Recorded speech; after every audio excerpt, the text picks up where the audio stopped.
Assalamualaikum warahmatullahi wabarakatuh.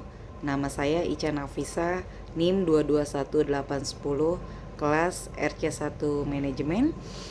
Di sini saya akan coba untuk memenuhi tugas ujian tengah semester mata kuliah e-commerce dengan dosen pengampu Bapak Ade Faisal. Baik, di sini saya coba untuk merangkum 6 materi yang sudah diberikan. Untuk yang pertama yaitu pemahaman dan pengenalan mengenai e-commerce. Untuk yang kedua, sejarah perkembangan e-bisnis dan e-commerce di Indonesia. Ketiga, hubungan e-bisnis dan e-commerce. Keempat, sistem informasi manajemen e-commerce. Yang kelima, langkah-langkah membangun bisnis dalam e-commerce. Untuk yang keenam yaitu teori Planet Behavior dalam penerapan e-commerce.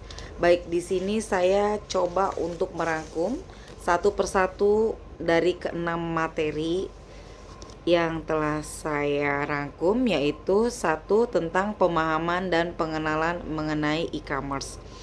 Pengertian e-commerce. E-commerce atau perdagangan elektronik adalah kegiatan jual beli barang atau jasa melalui media elektronik, terutama internet. Transaksi e-commerce melibatkan berbagai aktivitas seperti pemasaran, penjualan, pembayaran, pengiriman, dan pelayanan pelanggan. Semuanya dilakukan secara online. Model bisnis e-commerce. Di sini saya mengambil sampel ada 5, yaitu business to customer, B2C, transaksi antara bisnis dan konsumen akhir, contohnya toko online. Business to business, B2B, transaksi antara dua entitas bisnis, contohnya platform pengadaan online. Yang ketiga, customer to customer, C2C, transaksi antara konsumen, contohnya platform marketplace. Customer to business, C2B, dalam istilah singkatannya, konsumen menawarkan produk atau jasa kepada bisnis, contohnya situs freelance. Government to citizen, G2C, pemerintah menyediakan layanan online kepada warga negara, seperti contohnya pembayaran pajak secara online. Apa sih manfaat e-commerce? Tentunya banyak sekali manfaat e-commerce bagi masyarakat Indonesia. Untuk bagi konsumen, yaitu kemudahan akses dan kenyamanan berbelanja kapan saja dan di mana saja, pilihan produk yang lebih luas dan harga yang kompetitif, informasi produk yang lengkap, dan ulasan dari pelanggan lain. Bagi bisnis, jangkauan pasar yang lebih luas bahkan secara global, biaya operasional yang lebih rendah dibandingkan toko fisik, peluang untuk personalisasi pengalaman pelanggan, analisis dan pelanggan untuk mengambil keputusan bisnis yang lebih baik. Bagi perekonomian, e-commerce yaitu memiliki manfaat, mendorong pertumbuhan ekonomi dan menciptakan lapangan kerja baru, meningkatkan efisiensi dan produktivitas bisnis, memperluas akses pasar bagi usaha kecil dan menengah UMKM. Tantangan e-commerce. Tentunya e-commerce sendiri memiliki tantangan, yaitu keamanan transaksi dan pelindungan data pribadi. Itu sangat-sangat sulit sekali, dan itu benar-benar tantangan yang luar biasa bagi pengguna e-commerce. Persaingan yang ketat dan kebutuhan untuk terus berinovasi, logistik dan pengiriman yang efisien, regulasi dan kebijakan pemerintah yang mendukung. Tren e-commerce di Indonesia yaitu mobile e-commerce, m-e-commerce yang semakin populer, penggunaan media sosial untuk pemasaran dan penjualan, personalisasi pengalaman pelanggan, teknologi augmented reality dan virtual reality untuk pengalaman berbelanja yang lebih interaktif. Kecerdasan buatan AI untuk meningkatkan efisiensi dan personalisasi.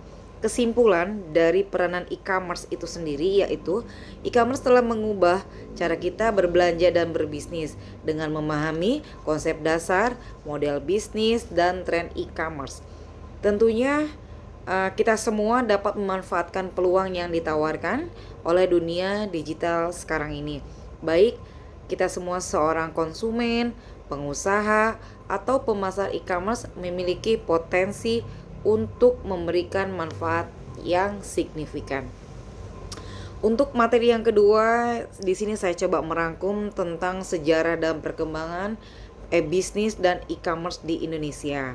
Sejak awal mula tahun 1990-an, kemunculan internet di Indonesia pada awal tahun tersebut membuka peluang bagi e-commerce. Pelopor e-commerce seperti Davicom, Intrabumi muncul pada tahun 1996. Yang kedua, pertumbuhan e-commerce menjadi lambat di tahun 2000-an. Infrastruktur internet yang terbatas dan rendahnya penetrasi kartu kredit menghambat pertumbuhan e-commerce. Beberapa pemain e-commerce seperti Kaskus dan Toko Bagus yang sekarang trennya menjadi OLX muncul sebagai forum jual beli online. E-commerce itu sendiri bangkit menjadi mulai berkembang kembali di tahun 2010-an. Peningkatan penetrasi internet, penggunaan smartphone dan metode pembayaran online mendorong pertumbuhan pesat e-commerce. Munculnya pemain besar seperti Tokopedia, Bukalapak, Shopee, Lazada, dan lain sebagainya. Investasi besar-besaran dari perusahaan teknologi global. Pada era keemasan e-commerce itu dimulai sejak tahun 2015 sampai dengan saat ini. E-commerce menjadi bagian integral dari kehidupan sehari-hari masyarakat Indonesia. Pandemi COVID-19 semakin mempercepat adopsi e-commerce. Berbagai inovasi seperti live e-commerce, social e-commerce, dan pengiriman cepat menjadi tren. Perkembangan e-bisnis di Indonesia, e-bisnis yang mencakup semua aspek bisnis dilakukan secara online, juga mengalami perkembangan pesat di Indonesia. Perbankan dan keuangan, layanan perbankan online, dompet digital, dan pinjaman online semakin populer saat ini. Untuk di lingkup travel dan pariwisata, yaitu pemesanan tiket pesawat dan hotel, serta paket wisata online menjadi pilihan utama. Pendidikan untuk platform e-learning dan berbagai kursus online semakin diminati. Kesehatan, konsultasi dokter online, dan pembelian obat-obatan secara online semakin umum. Industri kreatif, musisi, penulis, dan seniman memanfaatkan platform online untuk memasarkan karya mereka. Kesimpulannya, e-commerce dan e-bisnis di Indonesia telah mengalami perkembangan yang pesat dalam beberapa tahun terakhir. Dengan potensi pasar yang besar dan terus berkembang, Indonesia menjadi salah satu pasar e-commerce yang paling menarik di dunia. Namun, tantangan seperti logistik dan keamanan cyber perlu diatasi untuk memastikan pertumbuhan yang berkelanjutan. Baik, untuk materi ketiga, saya mencoba rangkum tentang hubungan e-bisnis dan e-commerce. Untuk e-bisnis, cakupan luas bisnis digital. E-bisnis atau kita biasa sebut electronic business merujuk pada penggunaan teknologi digital untuk menjalankan berbagai aspek bisnis, yaitu contohnya pemasaran dan penjualan online, di sini e-commerce, manajemen rantai pasokan, layanan pelanggan, kolaborasi tim, manajemen keuangan, operasional bisnis lainnya. E-bisnis mencakup semua aktivitas bisnis yang memanfaatkan teknologi informasi dan komunikasi untuk meningkatkan efisiensi, produktivitas, dan daya saing. E-commerce berfokus pada transaksi online. E-commerce adalah bagian dari e-bisnis yang secara khusus berfokus pada aktivitas jual beli barang atau jasa melalui internet. E-commerce melibatkan berbagai model bisnis seperti B2C, B2B, C2C, dan lainnya yang sudah tadi saya coba rangkum pada materi yang pertama tentang peranan e-commerce. E-commerce mencakup berbagai aspek, mulai dari pemasaran produk, pemrosesan pesanan, pembayaran online, hingga pengiriman barang. Kesimpulannya, e-bisnis dan e-commerce adalah dua konsep yang saling terikat erat. E-bisnis mencakup semua bisnis yang menggunakan teknologi digital, sementara e-commerce berfokus pada transaksi online. Keduanya saling melengkapi dan memperkuat satu sama lain, dan bersama-sama mereka membentuk langkah bisnis digital yang terus berkembang. Untuk materi keempat, saya mencoba rangkum tentang sistem informasi manajemen e-commerce. Pengertian sistem informasi manajemen e-commerce yaitu sistem informasi manajemen e-commerce adalah kumpulan teknologi, proses, dan prosedur yang digunakan untuk mengumpulkan, menyimpan, menganalisis, dan menyebarkan informasi yang mendukung pengambilan keputusan dan operasi bisnis e-commerce.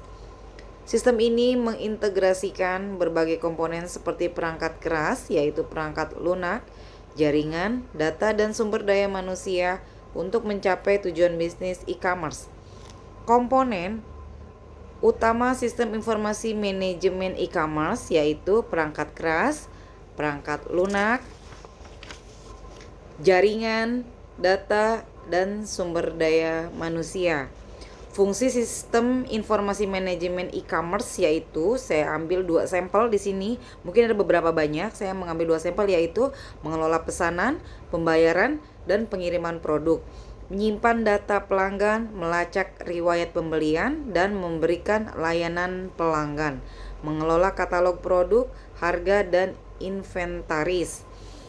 Kesimpulannya, sistem informasi manajemen e-commerce adalah alat penting bagi bisnis yang ingin sukses di era digital. Dengan mengintegrasikan teknologi, proses, dan sumber daya manusia, sistem ini dapat membantu bisnis e-commerce mencapai tujuan mereka dan berkembang di pasar yang kompetitif. Untuk materi yang kelima, di sini langkah-langkah membangun bisnis e-commerce yang sukses. Saya mencoba merangkum. Ada beberapa langkah-langkah membangun bisnis e-commerce yang sukses, yaitu riset dan perencanaan. Contohnya, saya ambil 2 sampel. Lakukan riset pasar untuk mengidentifikasi kebutuhan dan keinginan konsumen. Temukan ceruk pasar yang potensial dengan persaingan yang tidak terlalu ketat. Pelajari strategi pesaing Anda, kekuatan dan kelemahan mereka. Ini akan membantu Anda menentukan posisi unit bisnis Anda sebagai untuk melakukan transaksi secara e-commerce. Untuk yang kedua, langkah-langkahnya memilih produk atau jasa. Contohnya, pilih produk atau jasa yang relevan dengan target pasar Anda dan memiliki potensi keuntungan yang baik. Yang ketiga, langkah-langkahnya yaitu membangun platform e-commerce. Pilih platform e-commerce yang sesuai dengan kebutuhan dan anggarannya Anda. Beberapa opsi populer termasuk Shopee, WooCommerce, Magento, dan platform marketplace seperti Tokopedia dan Shopee. Untuk yang keempat, pemasaran dan promosi. Optimalkan website Anda agar mudah ditemukan di mesin pencari seperti Google. Memanfaatkan media sosial untuk membangun brand awareness, berinteraksi dengan pelanggan, dan mempromosikan produk. Yang kelima, langkah-langkahnya yaitu operasional dan manajemen. Contohnya, kelola stok produk dengan efisien untuk menghindari kekurangan atau kelebihan stok. Yang keenam, evaluasi dan pengembangan. Contohnya seperti tinjau secara teratur kinerja bisnis Anda terhadap tujuan yang telah ditetapkan. Jadi kesimpulannya, langkah-langkahnya yaitu membangun bisnis e-commerce yang sukses membutuhkan perencanaan, dedikasi, dan kerja keras. Dengan mengikuti langkah-langkah di atas, Anda dapat meningkatkan peluang kesuksesan bisnis e-commerce Anda itu sendiri. Untuk yang terakhir, di sini materi saya akan coba merangkum tentang teori Planet Behavior dalam penerapan e-commerce. Pengertian Theory of Planet Behavior atau TPB. TPB adalah teori psikologi sosial yang menjelaskan bagaimana niat seseorang mempengaruhi perilaku mereka. TPB menyatakan bahwa niat seseorang untuk melakukan perilaku menentukan perilaku tertentu dipengaruhi oleh 3 faktor utama. Mungkin di sini ada beberapa faktor yang di sini coba saya ambil sampel 3, yaitu evaluasi individu terhadap perilaku tersebut. Apakah dianggap baik atau buruk? Persepsi individu tentang tekanan sosial untuk melakukan atau tidak melakukan perilaku tersebut. Keyakinan individu tentang seberapa mudah atau sulitnya melakukan perilaku tersebut. Penerapan TPB dalam e-commerce, yaitu ada beberapa contoh penerapannya. Saya ngambil beberapa sampel, di sini ada 4, yaitu mempengaruhi niat beli, meningkatkan adopsi teknologi, mengembangkan loyalitas pelanggan, mengatasi hambatan. Saya mengambil contoh studi kasus terkait dengan teori yang dimaksud, yaitu sebuah penelitian penerapan TPB untuk memahami faktor-faktor yang mempengaruhi niat mahasiswa untuk berbelanja online.